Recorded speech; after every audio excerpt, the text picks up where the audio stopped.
नमस्कार, एक बार फिर से आप सभी का स्वागत है। इस वीडियो के माध्यम से मैं इलाहाबाद हाई कोर्ट का आया हाल ही का एक जजमेंट आप लोगों के साथ शेयर करने वाली हूँ, जो मेंटेनेंस केस को लेकर है। इस मामले में पत्नी को मेंटेनेंस का आदेश जो है लोअर कोर्ट से हो गया था। उसके बाद पति हाई कोर्ट गया और हाई कोर्ट ने बहुत ही तर्कपूर्ण टिप्पणी करते हुए पत्नी का मेंटेनेंस खारिज कर दिया। पतियों के लिए ये जजमेंट बहुत यूजफुल हो सकता है, लेकिन पत्नियों के लिए टेंशन देने वाला है कि इस मामले में कोर्ट ने जिस तरह से तर्क दिए, टिप्पणी की और पत्नी को मेंटेनेंस का आदेश जो है वो खारिज किया, वो पत्नियों की टेंशन बढ़ा सकता है।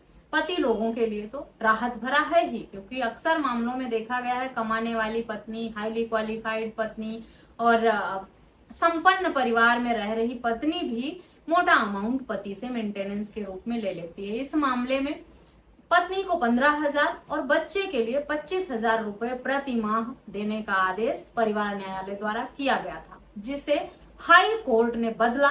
डिटेल में जानते हैं इस जजमेंट के बारे में, क्या है पूरा मामला। इससे पहले मैं आप लोगों को रिमाइंड करा दूं, अगर मेरे चैनल पर नए हैं, अब तक सब्सक्राइब नहीं किया है तो प्लीज सब्सक्राइब करके बेल आइकन को जरूर प्रेस करें, ताकि इस तरह की और भी इनफॉर्मेटिव वीडियोस आपको घर बैठे मिलती रहे। इस मामले में फैसला जस्टिस सौरभ लावण्य द्वारा किया गया था। इस मामले में पति का कहना था कि पत्नी एक मोटी सैलरी लेती है 73,000 पर मंथ की। 2023 में उसने 80 लाख रुपए का एक फ्लैट भी बुक कराया है अपने नाम पर। तो ऐसी पत्नी जो इतना मोटा इनकम जनरेट करती है, 80 लाख का घर खरीद सकती है, वो किसी भी एंगल से पति पर डिपेंड तो हो नहीं सकती। इसीलिए उसे मेंटेनेंस का आदेश जो लोअर कोर्ट द्वारा हुआ है वो सरासर गलत है और इस तरह के मेंटेनेंस आदेश को खारिज करना चाहिए। हाई कोर्ट में सुनवाई करते हुए ये पाया गया कि पति ने पत्नी को लेकर जो भी तर्क दिया था वो सही था। इसीलिए पत्नी को जो 15,000 प्रति माह मेंटेनेंस का आदेश हुआ था, उसे कोर्ट ने इसी तर्क के साथ खारिज किया कि इतनी अच्छी इनकम है, टीसीएस में इंजीनियर के पद पर काम करती है पत्नी और 80 लाख का फ्लैट खरीद सकती है, तो वो पति पे डिपेंड कैसे हो सकती है। वो 73,000 पर मंथ कमाती है, अपने जीवन यापन के लिए इतना अमाउंट काफी होता है, इसलिए उसे पति से गुजारा भत्ता नहीं मिल सकता। ये कहते हुए कोर्ट ने खारिज कर दिया पत्नी का मेंटेनेंस। लेकिन बच्चे के लिए जो 25,000 प्रतिमाह का आदेश हुआ था, उसे बरकरार रखा कोर्ट ने। फादर अपनी बच्चे की जिम्मेदारियों से नहीं बच सकते हैं किसी भी कीमत पर।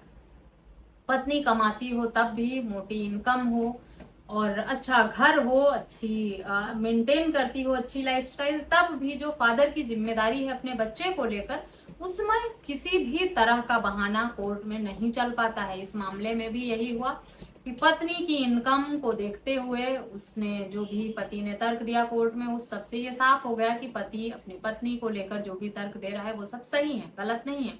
लेकिन बच्चे के प्रति बाप की भी जिम्मेदारी है, फादर की भी जिम्मेदारी होती है और उससे फादर बच नहीं सकता। इसलिए 25,000 रुपए प्रति माह बच्चे के लिए तो देना ही पड़ेगा पिता को। पत्नी ने इस मामले में रजनीश वर्सेस नेहा जजमेंट का भी हवाला दिया कि पत्नी कमाती है तब भी पति को मेंटेनेंस देना पड़ता है। कोर्ट का कहना था कि पत्नी अगर कमाती है और उसकी पर्याप्त आय नहीं है, इतना नहीं कमा पाती कि वो एक अच्छी लाइफस्टाइल जी सके, अपना गुजर बसर कर सके, तब वो पति से मदद ले सकती है और तब ऐसी पत्नी को कोर्ट द्वारा मेंटेनेंस का आदेश दिया भी जाता है। लेकिन पत्नी, यहाँ पर पति की इनकम 1,70,000 बताई गई थी और पत्नी की 73,000। तो पति पर परिवार की अन्य जिम्मेदारियां लोन की होती हैं, माता पिता की, भाई बहनों की, पूरे परिवार की जिम्मेदारी होती है। पत्नी को 70,000 में सिर्फ खुद को मेंटेन करना है।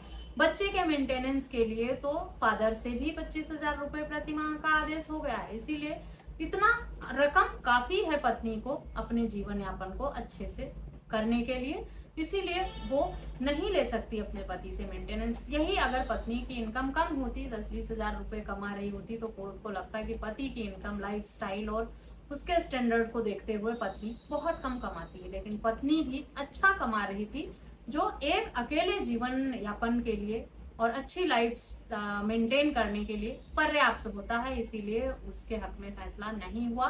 लोअर कोर्ट का जो आदेश था, फैमिली कोर्ट का जो आदेश था, उसे कोर्ट ने खारिज कर दिया। साथ ही कोर्ट ने यह भी कहा कि जो पत्नी 80 लाख का घर खरीदने में सक्षम है वो अपना गुजर बसर तो कर ही सकती है।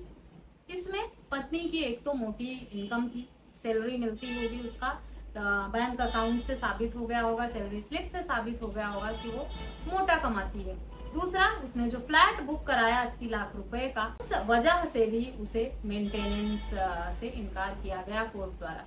इस मामले में भी इस आदेश को अभी हम फाइनल आदेश तो नहीं कह सकते। हाई कोर्ट का जो जजमेंट था वो मैंने आप तक पहुंचाने का प्रयास किया है। अभी सुप्रीम कोर्ट का विकल्प बाकी है। पक्षकारों में से कोई भी अगर चाहे तो इस फैसले को सुप्रीम कोर्ट में भी चैलेंज कर सकता है और फिर जो आदेश सुप्रीम कोर्ट का होगा वो फाइनल आदेश माना जाएगा। जरूरी नहीं है कि सुप्रीम कोर्ट में जाने के बाद पत्नी को मेंटेनेंस ना मिले या पति को राहत ही मिल जाए। ऑनरेबल सुप्रीम कोर्ट के जो डिसीजन है वो सबसे हटके होते हैं और सुप्रीम कोर्ट का फैसला जो है वो सर्वोपरि होता है। उसको हाई कोर्ट और लोअर कोर्ट सभी मानने के लिए बाध्य भी होते हैं। फिलहाल इस मामले में लोअर कोर्ट से मोटा अमाउंट का आदेश हुआ बच्चे और पत्नी दोनों के लिए। पति खुश नहीं था, संतुष्ट नहीं था, वो हाई कोर्ट गया अपील में। अपील में पति को राहत भी मिल गई, 15,000 देने से तो बच ही गया। फादर को अपने बच्चे की जिम्मेदारी से नहीं बचाया जा सकता है किसी भी मामले में। अब तक क्या है, सभी जजमेंट में लगभग यही कहा गया है कि वाइफ अगर कमा रही है, सक्षम है या उसके पास प्रॉपर्टी है, पैसा है, तो ठीक है, वो अपनी लाइफ मेंटेन कर सकती है। लेकिन बच्चे के लिए माँ बाप दोनों जिम्मेदार होते हैं और दोनों को आधा आधा खर्चा तो शेयर करना ही पड़ता है। इसीलिए बच्चे के लिए आदेश हो जाता है। बच्चे के मामले में तो राहत नहीं मिलेगी, लेकिन पत्नी के पास भी अपील में जाने का विकल्प है और पति भी अगर इस फैसले से संतुष्ट नहीं होगा तो वो भी अपील में सुप्रीम कोर्ट जा सकता है। फिलहाल ये जजमेंट हाई कोर्ट का आपको कैसा लगा? जो बदलाव किया गया, लोअर कोर्ट के फैसले को हाई कोर्ट में बदला गया, उससे आप संतुष्ट हैं या नहीं? क्या कहना चाहेंगे आप हाई कोर्ट के इस फैसले पे? कमेंट करके मुझे जरूर बताएं। वीडियो अच्छी लगी है तो और लोगों के साथ शेयर करना बिल्कुल भी ना भूलें। जजमेंट की डिटेल आपको वीडियो के डिस्क्रिप्शन बॉक्स से मिल जाएगी, वहां से आप पढ़ सकते हैं, समझ सकते हैं इस टॉपिक पर या किसी अन्य टॉपिक पर। अगर आपके कुछ सवाल हैं तो आप मुझे कमेंट करके या व्हाट्सएप नंबर पर संपर्क करके पूछ सकते हैं। मेरा व्हाट्सएप नंबर आपको वीडियो के स्क्रीन से मिल जाएगा। इस वीडियो में बस इतना ही, मिलते हैं नेक्स्ट वीडियो में। तब तक के लिए थैंक यू एंड बाय।